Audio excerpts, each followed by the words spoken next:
In fact, the government has informed that there is no proposal under consideration to abolish the long-term capital gains tax for retail and domestic investors. अभी बस 2 दिन पहले सरकार ने parliament में ये data declare किया।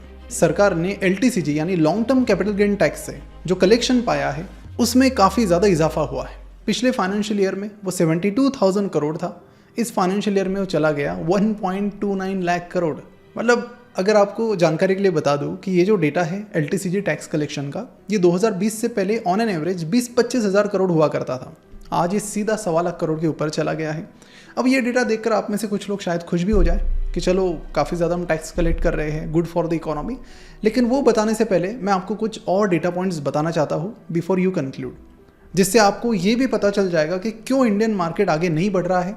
और अगर ये 2 चीज़ें जो इस वीडियो में मेनली हम बात करने वाले आज, वो अगर सॉर्टेड नहीं हुई आने वाले कुछ टाइम में, तो फिर तकलीफ़ें वही की वही रहेगी और मार्केट का रिकवर होना और ज़्यादा मुश्किल होता चला जाएगा। तो उसके लिए मुझे आपको सबसे पहले ये समझाना पड़ेगा कि एक इंडेक्स होता है जिसका नाम है MSCI। ये एक्चुअल में US की एक कंपनी है जिसने इंडाइसेस बनाए हैं। हर कंट्री का ये इंडेक्स होता है। इंडिया का जो इंडेक्स है उसका नाम है MSCI इंडिया, ताइवान का रहेगा MSCI ताइवान। ऐसा हर एक कंट्री का बनाया गया है। साथ ही इन्होंने जो इमर्जिंग मार्केट्स हैं, ओवरऑल जो भी इमर्जिंग मार्केट है, ब्राज़ील है, इंडिया है, सबके, तो उनको कुल मिलाकर उनके भी कुछ MSCI इंडाइसेस बनाए गए हैं। अब ये जो बाहर से इन्वेस्ट करने वाले जो FIIs होते हैं ना, वो यही डेटा देखते हैं क्योंकि कंपैरिजन में आसान होता है कि MSCI का इंडेक्स वर्सेस MSCI का इंडेक्स। तो अगर आप पिछले 8-10 सालों का डेटा देखेंगे तो MSCI का जो इमर्जिंग मार्केट इंडेक्स है उसका पी रेशो हमेशा 12-14 रहा है। वही अगर आप लॉन्ग टर्म में MSCI इंडिया इंडेक्स देखोगे तो उसका पी रेशो हमेशा 18-20 रहा है। अब 2022 में क्या हो गया कि ये 20 से सीधा 23 चला गया और उसी दौरान MSCI इमर्जिंग मार्केट इंडेक्स का जो पी रेशो था वो 12 के करीब था। यानी इंडियन मार्केट के लिए FIIs 90% तक प्रीमियम पे करने को तैयार थे कंपेयर टू इमर्जिंग मार्केट। यानी कि इंडिया उस दौरान अपनी ग्लोरी पर था। Everybody wanted a pi of India, क्योंकि सब लोग देख रहे थे। उसका कारण भी सिंपल था कि इंडिया का GDP ग्रो कर रहा है, तेज़ी से ग्रो कर रहा है। पिछले 2 सालों का डेटा देखेंगे तो अभी भी ग्रो ही कर रहा है, लेकिन अभी कुछ चीज़ें बदली है जिस पर मैं आऊँगा। अब इस बढ़ती हुई ग्रोथ में हर किसी को अपॉर्चुनिटी पानी थी। ऐसे में हर कोई, मतलब FIs जो भी है, वो पर्टिकुलरली सिर्फ इंडियन मार्केट को एक्स्ट्रा वैल्यूएशन देने के लिए तैयार थे। मैं आपको कुछ और भी डेटा पॉइंट दिखाना चाहता हूँ कि चाइना का जो पी रेशो रहा है वो ओवरऑल मार्केट का 10 के आसपास रहा है, ब्राज़ील का 8-9, साउथ कोरिया इवन दो मतलब रिसेंटली काफ़ी बढ़ा है बट 11-12 का पी रेशो वहाँ पर है। लेकिन इंडिया के लिए ओवरऑल देखा जाए तो 20 का पी मार्केट को देने के लिए सब लोग रेडी है। अब ये सारी चीज़ें एकदम सही तरीके से चल रही थी, मार्केट बढ़ रहा था, लोग इंटरेस्ट ले रहे थे। रिटेल इन्वेस्टर्स के नंबर अगर आप देखेंगे तो हर एक ब्रोकर के नंबर उस टाइम बढ़ ही रहे, एक्टिव क्लाइंट्स बढ़ रहे हैं, हर ब्रोकर के धड़ाधड़ प्रॉफिट बन रहे हैं। मतलब एक ऐसा मार्केट जिसमें सभी को फ़ायदा ही फ़ायदा हो रहा था और ये सब सही से चला 2024 तक। फिर वहाँ से 2024 से 2 चीज़ें अचानक से बदली और उसमें से एक थी जुलाई 2024 में हुई ये चीज़। Short term gains on certain financial assets shall henceforth attract a tax rate of 20%. Long-term gains on all financial and non-financial assets, on the other hand, will attract a tax rate of 12.5%. जहां पर India का जो LTCG tax है उसे बढ़ाया गया। Number wise देखा जाए बेसिस पॉइंट पर तो 2.5 बेसिस पॉइंट से बढ़ाया गया, लेकिन परसेंटेज में देखेंगे तो LTCG tax, long term capital gain tax 25% से बढ़ाया गया और STCG यानी short term capital gain tax 33.33% से बढ़ाया गया। जब ये बढ़ाए गए तो कुछ लोगों ने आवाज़ उठाई, लेकिन बाद में चीजें शांत हुई। आगे बढ़ने से पहले आपसे एक जरूरी बात करना चाहूंगा। फिलहाल मार्केट एक करेक्शन मोड में है और ऐसे टाइम में ज्यादातर इन्वेस्टर्स डर जाते हैं, लेकिन वैल्यू इन्वेस्टर्स के लिए यही समय सबसे बड़ी अपॉर्चुनिटी लेकर आता है। अगर आप सही रिसर्च के साथ इन्वेस्ट करें तो ऐसे फेजेस आपको लॉन्ग टर्म वेल्थ बनाने का बेस्ट चांस देते हैं। लेकिन फिर प्रॉब्लम यह है कि हर किसी के पास रिसर्च करने का टाइम नहीं होता। इसी प्रॉब्लम को सॉल्व करने के लिए हमने लॉन्च किया है इकाशी प्रो। इकाशी प्रो में रिसर्च का काम हमारा और इन्वेस्टिंग का डिसीजन आपका। हर महीने हम आपके लिए वेल रिसर्च स्टॉक्स आइडेंटिफाई करेंगे और अगर किसी महीने स्टॉक में ज्यादा करेक्शन आता है तो उस केस में हम 2 स्टॉक्स भी शेयर कर सकते हैं। इससे आपके इन्वेस्टिंग का प्रोसेस काफी सिंपल हो जाएगा। और हाँ, हम सेबी रजिस्टर्ड रिसर्च एनालिस्ट हैं। अगर आप अपना टाइम बचाना चाहते हैं और रिसर्च का काम एक्सपर्ट्स पर छोड़ना चाहते हैं तो इकाशी प्रो आपके लिए है। इस कम्युनिटी में 2 प्लान्स अवेलेबल हैं। 6 मंथ्स प्लान जिसमें आपको 6 वेल रिसर्च स्टॉक्स मिलेंगे और 12 मंथ्स प्लान जिसमें आपको 12 वेल रिसर्च स्टॉक्स मिलेंगे। ये सारे स्टॉक रिकमेंडेशंस आपको ईमेल के साथ साथ व्हाट्सएप के जरिए मिलेंगे। इसे ज्वाइन करने के लिए सिंपली आप नीचे डिस्क्रिप्शन और कमेंट बॉक्स में दी गई लिंक पर क्लिक कीजिए और फॉर्म फिल कीजिए। उसके बाद हमारी टीम आपसे कनेक्ट करेगी और उसके बारे में डिटेल इन्फॉर्मेशन आपको प्रोवाइड करेगी। सो सी यू इन द कम्युनिटी। चलिए बढ़ते हैं वीडियो की तरफ। अब 2 महीने तो कुछ नहीं हुआ, जुलाई 2024 टू सितंबर 2024 2 महीने कुछ नहीं हुआ, लेकिन सितंबर 2024 से पर्टिकुलरली 27 सितंबर से मार्केट में गिरावट शुरू हो गई। गिरावट ऐसी कि जो वापस अभी तक रिकवर नहीं हो पाई है। अब इस गिरावट के पीछे मेनली 2 कारण थे। पहला था FII और FPIs का जाना। जिन फॉरेन पोर्टफोलियो इन्वेस्टर्स ने फाइनेंशियल ईयर 2024 में इंडिया में 2.08 लाख करोड़ रुपए नेट इन्वेस्ट किए, वो अगले ही साल, यानी उसमें एक फैक्टर टैक्स का भी था, बाकी और भी फैक्टर थे जिस पर मैं आता हूँ, अगले ही साल 1.27 लाख करोड़ नेट मार्केट से निकाल कर चले गए। ये तो FPI का डेटा था।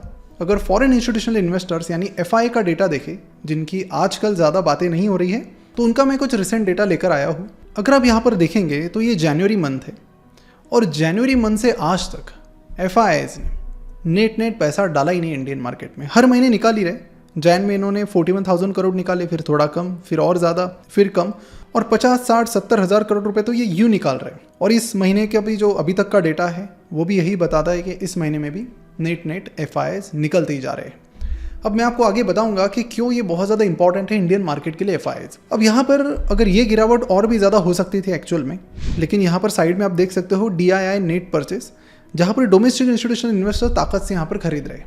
अब जब तक ये खरीद रहे हैं तब तक मार्केट अभी स्टेबल है, मतलब गिरा तो है ही लेकिन और ज़्यादा नहीं गिर पाया। लेकिन अगर डोमेस्टिक इंस्टीट्यूशनल इन्वेस्टर्स और ज़्यादा पैसा नहीं डाल पाए और यही चीज़ जारी रही तो आने वाला टाइम और भी चैलेंजिंग होगा। और डोमेस्टिक इंस्टीट्यूशनल इन्वेस्टर्स में म्यूचुअल फंड्स का पोर्शन काफ़ी ज़्यादा होता है, तो उसका भी एक डेटा आपको बताता हूँ कि मार्च 2026 में म्यूचुअल फंड का जो इन्फ्लो था मार्च और अप्रैल में, वो ऑन एन एवरेज हर महीने 40,000 करोड़ के आसपास था। लेकिन मई मंथ में वो सीधा गिरकर 24,000 करोड़ हो गया, जून मंथ में 28,000 करोड़ हो गया। यानी जो रेंज पहले 30,000 35,000 के ऊपर रहती थी वो भी 30,000 करोड़ के नीचे आ चुकी है। That's one thing. और उसका इम्पैक्ट दिखेगा आपको आने वाले टाइम में, क्योंकि म्यूचुअल फंड इन्वेस्टर्स को भी दिख रहा है कि मार्केट में कुछ रिटर्न्स नहीं मिल रहे हैं, जबकि बहुत सारे लोग अलग अलग ETFs वगैरह ढूंढ रहे हैं बाहर कंट्रीज़ के, जहाँ पर उन्हें अपॉर्चुनिटी मिल रही है। अब यहाँ पर आपको लग रहा होगा कि सिर्फ FIs तो जा रहे हैं, लेकिन ये पूरी रियलिटी नहीं है। रियलिटी तो और भी शॉकिंग है।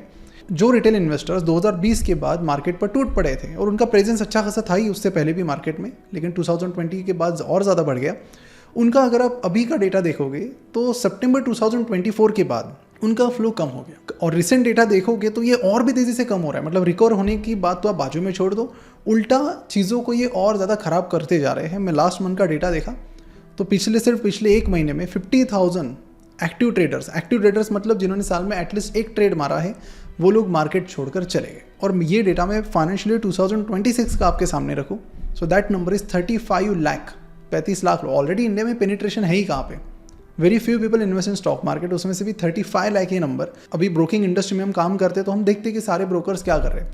आप एंजल वन का डेटा ले लो, अपस्टॉक्स का ले लो, जीरोधा का ले लो, ग्रो का ले लो। ग्रो तो सबसे बड़ा प्लेयर है मार्केट में फिलहाल। ग्रोथ किसी के एक्टिव क्लाइंट्स में नहीं हो रही है, बिल्कुल वही के वही है। जीरोधा के नंबर्स थोड़े नेगेटिव जा रहे हैं, अपस्टॉक्स के तो और भी क्रेजी नेगेटिव गए हैं, and that is the situation for the whole industry right now, क्योंकि इन्वेस्ट करने के लिए कोई तैयार ही नहीं है, कोई आने को मार्केट में राजी ही नहीं है। अब ये तो था पहला कारण कि ठीक है भाई FIs जा रहे हैं, रिटेल इन्वेस्टर्स भी छोड़ के जा रहे हैं कि रिटर्न्स नहीं मिल रहे। अब वापस इनको लाना है तो आपको मार्केट में कुछ तो दिखाना पड़ेगा। देखिए, पहले तो हम बहुत एक्सपेंसिव वैल्यूएशंस पे चल रहे थे, लेकिन अब वो वैल्यूएशन भी सही हो गया है। मतलब मैं आपको बता दूं कि पिछले 10 साल में इमर्जिंग मार्केट्स के कंपैरेटिवली इंडिया को जो प्रीमियम मिलता था, एक्स्ट्रा वैल्यूएशन मिलता था, वो ऑन एन एवरेज 57% रहा है पिछले 10 सालों में। अभी कितना रहेगा 2026 में? 47%। यानी ऑलरेडी जो प्रीमियम हमारा, मतलब आप प्रीमियम के नंबर्स देखेंगे तो हमें 90% 95% इस तरह के प्रीमियम मिले हैं हमेशा। ऑन एन एवरेज 57% मिला है, अभी हम 47% पर हैं और अभी भी कोई आने को तैयार नहीं है। कारण बताइए क्या हो सकता है? तो कारण है कॉर्पोरेट ग्रोथ। मैं यहाँ पर आपको कुछ नंबर्स दिखाना चाहता हूँ, लेकिन उससे पहले आप ये भी देख लो कि कैलेंडर ईयर 2025 में हमारी परफॉर्मेंस कैसी थी। मतलब यहाँ पर मैं सिर्फ ऐसी कंट्रीज़ की बात नहीं कर रहा हूँ कि जो AI वगैरह में कर रही है, जो AI वगैरह में नहीं है they are also growing very very fast. तो यहाँ पर उससे भी शॉकिंग बात यह है कि फाइनेंशियल ईयर 2001 से लेकर 2024 इन 3-4 सालों में कंपाउंडेड सालाना जो प्रॉफिट ग्रोथ हमारी रही है वो 26% की रही है और पिछले 1.5 साल में वो मात्र 5% पर आकर पहुंची है। इस ग्राफ में आप देख सकते हो numbers are not increasing at all और ये जो खराब परफॉर्मेंस है ये फाइनेंशियल ईयर 2026 में भी जारी रही। ये कुछ डेटा आप देख सकते हो कि FY25 में Q3 में हमारा year on year profit growth 5% पर आ गई, अगले क्वार्टर में 3%, फिर 1.9%, फिर 7.5%, यानी बेसिकली हम सिंगल डिजिट में आ चुके हैं और ये डेटा डबल डिजिट में हुआ करता था। यहाँ पर आप देख सकते हो जो लिस्टेड कंपनीज की रेवेन्यू ग्रोथ और प्रॉफिट ग्रोथ किस तरह से रही है। सो 2020 के बाद देखा जाए तो अच्छी खासी डबल डिजिट ग्रोथ हमारी थी, लेकिन 2024 से अगर आप देखेंगे तो हम 3.7 पर आ गए, बाद में 7.2% पर आ गए और अभी 6% पर है, यानी कि हमारी रेवेन्यू ग्रोथ ही सिंगल डिजिट है। अगर आपकी रेवेन्यू ग्रोथ ही सिंगल डिजिट है तो आप प्रीमियम वैल्यूएशन कैसे अट्रैक्ट करेंगे। हालांकि देखा जाए तो पिछले साल हमारा जीडीपी ग्रोथ 7.1% की थी, पिछले साल वो 7.7% की हो चुकी है, यानी ग्रोथ वैसे तो हमारी बढ़ी है लेकिन वो ग्रोथ यहाँ पर रेवेन्यू और प्रॉफिट इनमें तब्दील होने के लिए तैयार नहीं है, जिसका सीधा सा इम्पैक्ट ये है कि इवन दो हमारे जो प्रीमियम है इमर्जिंग मार्केट के कंपैरेटिवली वो कम ज़रूर हुआ है, बावजूद उसके क्योंकि बिजनेस में ग्रोथ नहीं है तो अभी भी मार्केट बाहर वाले लोगों को हमारा महंगा ही लग रहा है। और ये चीज़ आप बफेट इंडिकेटर से देख सकते हो। ये इंडिकेटर अगर 100 से ज़्यादा है, 100% से, तो कहा जाता है कि मार्केट ओवर वैल्यूड है। 120 से ज़्यादा है तो बहुत ज़्यादा ओवर वैल्यूड है। तो जब हमारा ये पीक चल रहा था, बुल रन चल रहा था 2021-22, तो उस दौरान ये 100 के थोड़ा ऊपर ज़रूर गया था, लेकिन उस time double digit financial growth भी थी, तो everybody wanted to become part of it. एक ऐसा टाइम आ गया हम बहुत ज़्यादा ओवर वैल्यूड हो गए, लेकिन साथ ही 2024 में जैसे मैंने आपको बताया कि जुलाई में हमने टैक्सेस लगाए, लगभग उसी दौरान एक और चीज़ हुई, हमारे फाइनेंशियल परफॉर्मेंस यानी प्रॉफिट ग्रोथ और रेवेन्यू ग्रोथ तेजी से गिरना शुरू हो गया। मेजर सेक्टर्स जिनसे सेंसेक्स निफ्टी बनता है, बैंकिंग हो गया, IT हो गया, टेलीकॉम हो गया, सभी जगह पर डाउनवर्ड ग्रोथ दिखने मिली और जिसका सीधा इम्पैक्ट ये हुआ कि और ज़्यादा जो इन्वेस्टर जो पहले से मार्केट को छोड़ के जा रहे थे और तेज़ी से जाने लगे। तो देखिए, इसका एक सिंपल सा कहना है कि अगर सिर्फ आप प्राइस की मदद से, शेयर प्राइस गिरने से वैल्यूएशन कम नहीं होता है। शेयर प्राइस आपकी गिर रही है लेकिन साथ में आपका प्रॉफिट भी बहुत तेज़ी से गिर रहा है, तो वैल्यूएशन दिखने में तभी भी ज़्यादा ही दिखते हैं। तो ऐसी चीज़ फिलहाल हुई है कि बिजनेस बिल्कुल नहीं ग्रो कर रहे, मार्केट ऑलरेडी काफ़ी सारा करेक्ट हुआ है। इसी के चलते 2022 के कंपैरेटिवली जब हमारा 101 का बफेट इंडिकेटर था, हमारा बफेट इंडिकेटर अभी बढ़ चुका है। बढ़ते बढ़ते ये कितना हो गया है, सीधा 139-140 पर चला गया है। मतलब देखने को देखा जाए तो प्राइसेस करेक्ट हो गई, बाहर वाले इन्वेस्टर्स को आना चाहिए इंडिया में, सही बात है, लेकिन ये इंडिकेटर बताता है कि प्राइसेस ज़रूर गिर गई है लेकिन धंधे में ग्रोथ नहीं हो रही है, जिसकी वजह से मार्केट अभी भी एक्सपेंसिव दिख रहा है। अब ऐसे में कोई और इकोनॉमी होती तो क्या करती कि इन्वेस्टर्स को अट्रैक्ट करने के लिए, रिटेलर्स को अट्रैक्ट करने के लिए कुछ चीज़ें करती, शायद कुछ टैक्सेस कम करती। जैसे सरकार ने, आपको बता दूं कि LTCG STCG तो बढ़ाया ही है, साथ ही STT भी बढ़ाया है, securities transaction tax. I propose to raise the STT on futures to 0.05% from the present 0.02%. STT on options premium and exercise of options are both proposed to be raised to 0.15% from the present rate of 0.1% and 0.125% respectively. अब security transaction tax बढ़ाने का जो कारण है, पहले एक थोड़ा सा बढ़ाया गया, बाद में इन्होंने फ्यूचर्स के लिए 4 गुना बढ़ाया, तो ऑप्शंस के लिए 2.4 टाइम्स बढ़ा दिया। कारण ये बताया गया कि स्पेकुलेशन मार्केट में बहुत ज़्यादा हो रहा है, बचाना है लोगों को, और वो डेटा वही बताता भी है कि 91% F&O traders are losing money.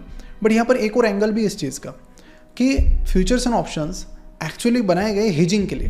अब हालांकि यहाँ पर लोग उसे गैम्बलिंग के लिए इस्तेमाल कर रहे थे, दैट्स अ डिफरेंट स्टोरी, लेकिन मेन इस्तेमाल क्या था, हेजिंग के लिए। अगर कोई जेन्युइनली हेजिंग करने जाता है और वहाँ पर उसको इतने सारे टैक्सेस मिलेंगे तो फिर कैसे होगा? क्योंकि देखिए, जो बड़े बड़े इंस्टीट्यूशनल इन्वेस्टर्स आते हैं ना, वो किसी स्टॉक में, किसी इंडेक्स में इन्वेस्ट करते हैं तो उसके अगेंस्ट में हेज भी कर लेते हैं। Hedging is a basically risk management policy, ताकि अचानक से किसी क्वार्टर में या किसी 4-5 महीने दौरान कुछ वर्स्ट हो गया तो उससे खुद को प्रोटेक्ट करने के लिए यूएस के इन्वेस्टर्स बहुत ज़्यादा यूज़ करते हैं वहाँ पर। और आपको बता दूँ कि जो FIIs हैं, इनका अगर आप F&O टर्नओवर देखेंगे तो 2022 में ये 136 लाख करोड़ था, जो 2026 में ये 237 लाख करोड़ का है। साथ ही अगर DIS का भी मैंने डेटा लाया है, जो भी ये बताता है कि FY22 में लगभग 37 लाख करोड़ का हमारा F&O टर्नओवर था DIS का। अभी रिसेंट देखा जाए तो 97 लाख करोड़ का है, यानी इंस्टीट्यूशंस आर यूजिंग इट। तो ऐसे में सिर्फ स्पेकुलेशन का कारण बताकर हर 2-3 साल में अगर आप इसे बढ़ाएंगे तो कहीं ना कहीं जो इंस्टीट्यूशनल इन्वेस्टर्स हैं उन्हें भी लगता है कि काफ़ी ज़्यादा अनसर्टन पॉलिसीज़ है, जब तक ये सर्टन नहीं होती तब तक दूर ही रहते हैं। और मैं तो आपको एक्सपीरियंस से ये भी बताना चाहता हूँ कि रिटेल ट्रेडर्स को अगर आप इंडियन मार्केट में आपको लाना है और अगर आप ट्रेडिंग पर बहुत सारे रिस्ट्रिक्शंस लाएंगे तो कहीं ना कहीं ओवरऑल पार्टिसिपेशन ही आप कम करोगे। मैं या मेरे जैसे लाखों करोड़ों लोग, आप में से भी बहुत सारे लोग, कई लोग शुरुआत में ट्रेडिंग की तरफ ही जाते हैं। उनको लगता है कि हाँ दिस इज़ लाइक वही, क्योंकि इन्वेस्टिंग की तो कोई बात नहीं होती और किसी को ज़्यादा पता भी नहीं होता है। हर कोई बात करता है ट्रेडिंग की, तो लोगों की एंट्री ट्रेडिंग से होती है। फिर धीरे धीरे उन्हें समझ में आता है कि यार ट्रेडिंग में तो पैसा बनता नहीं है, पैसा बनता है इन्वेस्टिंग में, तो चलो इन्वेस्टिंग की तरफ जाते हैं। एंड दैट्स हाउ मुझे लगता है कि प्रोग्रेस होती है एक लॉन्ग टर्म इन्वेस्टर्स की। लेकिन अगर आप उसमें वो एंट्री पार्टी हटा दोगे कि ठीक है आप ट्रेड कर ही नहीं पाओगे, तो कहीं ना कहीं तकलीफ वहाँ पर हो जाती है। और ऐसे में क्या है ना कि लोग अब अगर आप देखेंगे पर्टिकुलरली इंडियंस, तो ये कोई ना कोई रास्ता निकाल लेते। आपने बेटिंग बैन कर दी तो ये महादेव ऐप में चले गए या फिर बाहर के ऐप्स यूज़ कर रहे हैं। और बेटिंग और क्रिप्टो करेंसी पर जब रेस्ट्रिक्शंस आए तो ये बहुत सारे लोग स्टॉक मार्केट की तरफ आ गए। तो people always find the ways. अभी वो बाहर के मार्केट की तरफ जा रहे हैं, कमोडिटीज़ की तरफ जा रहे हैं। एंड वो चीज़ हमने देखी भी कि रिसेंटली जो MCX है, मल्टी कमोडिटी एक्सचेंज, उसके टर्नओवर और रेवेन्यू देखिए आप बहुत क्रेजी बढ़ा है, क्योंकि मार्केट में कुछ हो नहीं रहा है तो लोग वहाँ चले गए। तो people will find somewhere other, उन्हें रोकना काफ़ी मुश्किल है। तो लेकिन फिलहाल टाइम की डिमांड क्या है? टाइम की डिमांड ये है इंडिया में स्पेसिफिकली कि इंडियन मार्केट को अगर वापस ट्रैक पे लाना है तो सबसे पहले FIIs और रिटेल इन्वेस्टर्स दोनों को अट्रैक्ट करना पड़ेगा जो मार्केट से दूर होते जा रहे हैं। और अभी ठीक है, अगर 6 महीना 1 साल होता तो ठीक है, अभी लगभग 2 साल होने आ गए। 2 साल से कोई मार्केट की तरफ आने को तैयार नहीं है, विच मीन्स कि काफ़ी बड़ा ये प्रॉब्लम है। अगर आप इसे ऐसे ही एड्रेस नहीं किया गया तो मुझे लगता है आने वाले टाइम में और भी ज़्यादा लोगों का इंटरेस्ट चला जाएगा। एक और शॉकिंग चीज़ मैं आपको बता दूं कि बहुत सारे जो बड़े बड़े ब्रोकर्स हैं, ग्रो, जीरोधा, अपस्टॉक्स और जो भी टॉप के सब है, via gift city US stock investing का लाइसेंस मिला है। ग्रो का मैं अभी कॉन्फ्रेंस कॉल सुन रहा था लास्ट क्वार्टर का, तो उन्होंने कहा कि रेडी है, टेस्टिंग कर रहे हैं, जल्दी लॉन्च करेंगे। टिकर टैप है और भी कई सारे प्लेयर्स हैं, IND मनी उनके पास ऑलरेडी एक्टिव है। तो ऐसे में जब ये सारे प्लेटफॉर्म्स ऑन हो जाएंगे तो आप इमेजिन कीजिए कि जो लोग अभी अश्वत्थ दामोदरन का ये स्टेटमेंट आया था, Indian markets have a fundamental problem, which is Indian investors, for the most part, are almost forced at gunpoint to invest in domestic markets. It's very difficult. I know it's easier now than it was 10, 20 years ago. But investing outside the Indian market has become easier, but it's still very difficult to do. जहां पर उन्होंने कहा कि Indians के पास एक option ही नहीं था, just Indian market, उसकी वजह से भी उनको एक फर्क पड़ा है, असर पड़ा है। लेकिन जब इनके पास मल्टीपल ऑप्शन रहेंगे तब जाके एक ऐसी सिचुएशन आएगी जहां पर इंडियन मार्केट को भी अट्रैक्ट करने के लिए फाइट करना पड़ेगा। नहीं, हमको हमारे कंट्री के रिटेल इन्वेस्टर्स चाहिए। फॉर्चुनेटली क्या हो रहा है कि वहां पर AI की चीजें चल रही है, सेमीकंडक्टर चीजें चल रही है, और लॉन्ग टर्म में अगर आप देखोगे तो FII आएंगे, रिटेल इन्वेस्टर्स आएंगे तो IPOs आएंगे तो कंपनीज को कैपिटल मिलेगा तो धंधा ग्रो करेगा। तो ये जो टैक्सेस है ये पर्टिकुलरली क्या है कि शॉर्ट टर्म में बहुत बढ़िया दिख रहे हैं, मतलब it's looking crazy in the short run, but at the cost of what? Long run में ये बहुत ज़्यादा आपको इम्पैक्ट करेंगे ही करेंगे। और जैसे कि आप देखोगे पिछले 2 साल में तो IPOs बिल्कुल रुके पड़े। हर कोई वेट कर रहा है कि मार्केट रिकवर होगा, लेकिन कब तक वेट करेंगे? तो जाके अभी फाइनली कुछ कंपनीज जैसे SBI म्यूचुअल फंड का भी आया, कुछ और कंपनीज आने की तैयारी में है, लेकिन हिम्मत कोई करने को तैयार नहीं है जल्दी, क्योंकि मार्केट में पैसा आने के लिए वो फ्लो ही नहीं है। और फ्लो नहीं है तो इकोनॉमी में पैसा नहीं बहेगा और ग्रोथ कहीं ना कहीं लॉन्ग टर्म में हैम्पर होगी, तुरंत नहीं दिखेगी, 2-3 साल बाद जरूर दिखेगी। अब 2 दिन पहले पार्लियामेंट में जब एक उत्तर प्रदेश के MP ने ये सवाल पूछा सरकार से कि पर्टिकुलरली फाइनेंस मिनिस्ट्री से कि LTCG में आपने कितना पैसा कमाया और कोई प्रपोजल है क्या इसे हटाने का, तो सरकार ने क्लियरली कहा कि कोई प्रपोजल नहीं है इसे हटाने का, यानी ये इतना ही रहेगा, किसी को आना है तो आओ, नहीं तो मत आओ। अभी जो टैक्सेशन वाली चीज़ है जिससे शेयर मार्केट में इन्वेस्टर्स काफ़ी नाराज है, वैसे एक और इंटरेस्टिंग केस मैं आपको बताता हूँ कि इंडिया में GCC यानी ग्लोबल कैपेबिलिटी सेंटर, एक बहुत बड़ी जो कंपनीज है, मतलब फॉर्च्यून 500 में से 46 कंपनीज ने अपने सेंटर्स इंडिया में बिल्ड किए हैं ऑलरेडी। वहाँ का काम इंडिया से किसी को आउटसोर्स करने के बजाय खुद यहाँ पर कर रहे हैं। 23 लाख जॉब्स उन्होंने अब तक क्रिएट की है, 2 साल में बहुत ज़्यादा बढ़ा है, 2% लगभग कंट्रीब्यूट करता है GDP में, ग्रोइंग लाइक एनीथिंग। अब यहाँ पर उनका मॉडल क्या था कि एक पेरेंट कंपनी है और उसकी एक इंडियन सब्सिडरी बनाएंगे और वो GCC के तौर पर काम करेगी। लेकिन यहाँ पर जो सरकार ने पर्टिकुलरली रेवेन्यू डिपार्टमेंट ने ये कहा कि ये पेरेंट कंपनी और सब्सिडी वाला रिलेशन नहीं है, ये थर्ड पार्टी वाला रिलेशन हो गया, तो ऐसे में आपको GST देना पड़ेगा, ये करना पड़ेगा, वो करना पड़ेगा। तो ऐसे में अर्न्स्ट एंड यंग E&Y जिसका एक GCC इंडिया में है, उन्होंने फिर टैक्स ट्रिब्यूनल में ये कोर केस लेकर चले गए, तो वहां पर E&Y जीत गई। तो मामला वहां पर खत्म होना चाहिए था, लेकिन फिर सरकार ने इसे हाई कोर्ट में खींचा, हाई कोर्ट में फिर E&Y हार गई। तो ऐसे में जो बहुत सारी GCC जो आने वाली थी उन्होंने फिलहाल के लिए एक स्टॉप लगा दिया है कि unless and until tax environment यहाँ पर क्लियर नहीं होता हम आगे का कोई डिसीजन नहीं ले सकते। क्योंकि अगर ऐसा नहीं होता है तो कुछ टैक्स के जानकारों का कहना है कि कुछ पर्टिकुलर 30-35% का भी एक टैक्स कोई है वो भी उन्हें पे करना पड़ेगा, जिसकी वजह से पूरा ये सेक्टर ही प्रॉब्लम में आ जाएगा। यानी आप देखोगे तो इंडिया का IT आउटसोर्सिंग सेक्टर बेकार चल रहा है, बड़े बड़े सेक्टर देखोगे कोई कुछ नहीं कर रहा है। तो GCC इज द वन जो अपने आप में चल रहा था, ऐसा नहीं कि किसी का कोई कंट्रीब्यूशन है इसमें। उन्होंने देखा टैलेंट चिपली अवेलेबल है, आ जाते हैं फटाफट धंधा बना दे, लेकिन वहां पर भी टैक्सेशन की वजह से एक ब्रेक लग रहा है। अगेन शॉर्ट टर्म में तो ये बहुत सारे टैक्सेस आएंगे, what about the long term? तो एक तो ये चीज हो गई कि टैक्सेस को यहाँ पर कुछ ना कुछ तो करना ही पड़ेगा, अदरवाइज चीजें और ज्यादा खराब होती चली जाएगी। सेकंड चीज, जो कॉर्पोरेट इंडिया है उसकी ग्रोथ को वापस लाना पड़ेगा। यानी कि अगर आप 1 साल 1.5 साल ठीक है, 2 साल भी खराब परफॉर्म कर दो ठीक है, चल जाएगा, लेकिन अभी टाइम हो गया। देखिए बुल रन होता है, बेयर रन होता है, कंपनीज का भी अच्छा फेज होता है, फिर बुरा फेज भी होता है, लेकिन उसका भी एक ड्यूरेशन होता है। If we are in emerging economy, जैसे अगर कोई बहुत बड़ी इकोनॉमी है, चाइना जैसी, US जैसी, थोड़ा लंबे टाइम तक वहां पर स्लो डाउन है तो समझ सकते, लेकिन इंडिया में हर एक एंगल से हम बढ़ रहे हैं। अगर वो ग्रोथ मार्केट में नहीं दिखी, वो ग्रोथ कंपनीज के रेवेन्यू और प्रॉफिट में नहीं दिख रही है, तो वो भी एक बहुत बड़ा चैलेंज यहाँ पर बन जाएगा। तो यहाँ पर घुमा फिरा की बात यही है कि बिजनेसेस को और तेजी से बढ़ाना है तो कैपिटल चाहिए, फिर IPO चाहिए तो इन्वेस्ट करने वाले चाहिए, देन अगेन आपको अट्रैक्ट करना पड़ेगा। एटलीस्ट नहीं FI तो रिटेल इन्वेस्टर्स को तो अट्रैक्ट करना पड़ेगा, जो फिलहाल मार्केट से भाग रहे हैं। वो खुद भी पैसा नहीं डाल रहे डायरेक्टली, म्यूचुअल फंड से भी डालना कम कर रहे हैं। और अगर ये ऐसे रिटर्न्स आने वाले 6 महीने में जारी रहेंगे तो फिर हर इन्वेस्टर्स को क्या दिख रहा है भाई, 2 साल से देख रहे हो म्यूचुअल फंड के 0 रिटर्न। मैं कहीं ट्वीट देख रहा था 1-2 दिन, पराग फ्लेक्सिकैप लेजेंडरी फंड है, उनके 2 साल से रिटर्न कुछ नहीं है। भाई मार्केट ही कुछ नहीं कर रहा है तो वो भी क्या करेंगे? पर लोगों को समझ में नहीं आता। What this is a recent return अच्छे तो इन्वेस्ट करेंगे, नहीं तो नहीं करेंगे। और ये 1-1.5-2 साल तक है तो मार्केट का भी पेशेंस रहता है, लेकिन अगर बहुत लंबे टाइम तक चलता रहे ऐसा ही तो फिर तकलीफ है। तो राइट नाउ अगर देखा जाए ग्राउंड लेवल पे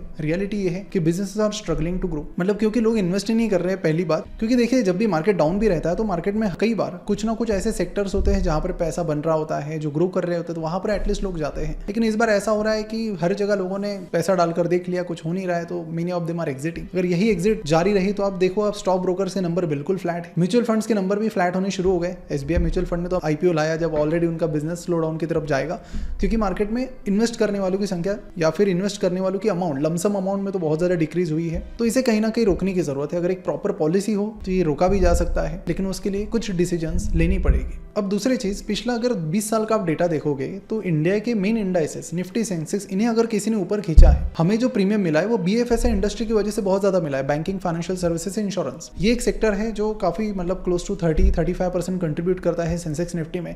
यहाँ पर काफी तेजी से ग्रोथ रही है पिछले 15-20 सालों में। उनके साथ ही IT बिजनेसेस है जो 15-20 सालों से खींच कर ला रहे हैं। लेकिन अभी जरूरत क्या है टाइम की, कि इनका टाइम अभी हो गया। ओवरऑल बैंकिंग सेक्टर देखिए 4-5% की ग्रोथ है, बैंकिंग सेक्टर की बड़ी कंपनीज देखोगे उतनी ही ग्रोथ है। IT आउटसोर्सिंग मतलब 8-10% ग्रोथ आ गई, बहुत बड़ी बात। 5-6% उनके लिए भी नॉर्मल हो चुका है। तो ऐसे में अभी जरूरत भी मार्केट को ये कि कोई और इंडस्ट्री इमर्ज हो, और वो नई इंडस्ट्री इमर्ज होकर इनको बाजू में करे। और ऐसा ही होता आया है। बहुत पहले जो मैकेनिकल मैन्युफैक्चरिंग फैक्ट्रीज थी, फर्टिलाइजर कंपनीज थी, वो सेंसेक्स निफ्टी में हुआ करती थी, वो चली गई। मतलब केमिकल भी उसमें था, वो चले गए। फिर IT आ गए, फिर बैंक आ गए, और इन्होंने फिर पिछले 15-20 साल में अपना काम किया। लेकिन अभी किसी और सेक्टर को आने की जरूरत है। रिन्यूएबल एनर्जी हो, उसके बाद कॉन्ट्रैक्ट मैन्युफैक्चरिंग हो, जिसमें टाटा इलेक्ट्रॉनिक्स कर रहा है, लेकिन अगेन प्राइवेट कंपनी है। और सेमीकंडक्टर मैन्युफैक्चरिंग में देख रहा था कि साउथ कोरिया भी कुछ कंपनीज तमिलनाडु में जगह देख रही है। आना सबको है, लेकिन मुझे लगता है कि अगर इसको तेजी से लाना है तो इन्वेस्टर्स को अट्रैक्ट करना पड़ेगा। क्योंकि सेमीकंडक्टर का प्लांट शुरू करना है तो आपको 50-60 हज़ार करोड़ कहीं नहीं गए, इतना पैसा तो आपको मिनिमम चाहिए, उससे ज़्यादा ही चाहिए। उसमें से अगर आप छोटे मोटे पार्ट्स में जाओगे तो उसके लिए भी 20-30 थाउजेंड करोड़ आपको मिनिमम लगेंगे। और ये पैसा देने का एक बेस्ट सोर्स है स्टॉक मार्केट। और यहाँ पर अगर लोगों को, FIs को, सबको वापस लाया तो नई इंडस्ट्रीज यहाँ से हम बना पाएंगे। अदरवाइज कौन हिम्मत करेगा इस मार्केट में पैसा उठाने की। तो कंक्लूजन में बताना चाहूंगा कि बिफोर 2024 इंडिया में एक प्रॉपर जबरदस्त कॉम्बिनेशन था। डबल डिजिट अर्निंग ग्रोथ थी, FIs प्रीमियम वैल्यूएशन देने के लिए तैयार थे, और रिटेल इन्वेस्टर्स भी भर भर के मार्केट को रिस्पॉन्स कर रहे थे। 2026 के बाद तीनों चीजें पलट गई। और ये जो टैक्सेस बढ़े हैं, इनकी वजह से हुआ क्या है कि आपको एक्स्ट्रा रिटर्न्स बनाने पड़ेंगे। जो भी 25% टैक्सेस बढ़े हैं LTCG, आपको रिटर्न्स भी तो उसके लिए ज्यादा कमाने पड़ेंगे। तो नेट आपको जेब में अच्छे रिटर्न्स मिलेंगे। अब एक्स्ट्रा रिटर्न्स कमाना छोड़ो, जो पहले रिटर्न्स मिल रहे थे वो रिटर्न्स मिलना यहाँ पर मुश्किल हो गया है। अब बीच में काफी सारे लोग यहाँ पर खुश हो गए थे कि उनको पता चला कि फाइनेंस मिनिस्टर शायद बदलने वाले और पीयूष गोयल होने वाले हैं। अब पीयूष गोयल 1 साल के लिए जब फाइनेंस मिनिस्टर थे 2019 के इलेक्शन से पहले, बजट उन्होंने एक दिया था, बड़ा जबरदस्त था। तो लोगों को ये था कि शायद वो आ जाएंगे तो कुछ होगा, लेकिन अभी वो न्यूज़ भी अभी साइड में हो गई है। तो देखते हैं कब यहाँ पर चेंजेस आते हैं पॉलिसीज में, और कब इंडिया में रिटेल इन्वेस्टर्स और FIs वापस आते हैं, क्योंकि ये दोनों जब तक मार्केट में नहीं आएंगे, मार्केट को यहाँ से रिकवर करना काफी मुश्किल जाने वाला है। और साथ ही इस वीडियो को अपने सारे दोस्तों के साथ शेयर कीजिए, ताकि उन्हें भी पता चले कि इंडियन मार्केट में फिलहाल क्या हो रहा है और कितना टाइम लग सकता है यहाँ पर रिकवर होने के लिए। क्योंकि जब तक FIs और रिटेल इन्वेस्टर्स वापस नहीं आएंगे, रिकवरी काफी दूर। यहाँ तक आपने वीडियो देखा है तो जिसका सिंपल सा मतलब है कि आप स्टॉक मार्केट में काफी इंटरेस्ट रखते हो और इन्वेस्ट भी करते हो। तो ऐसी ही डीप रिसर्च के लिए चैनल को जरूर सब्सक्राइब कीजिए, बेल आइकन पर भी क्लिक कीजिए और वीडियो को लाइक भी कीजिए। मिलते हैं अगले वीडियो में।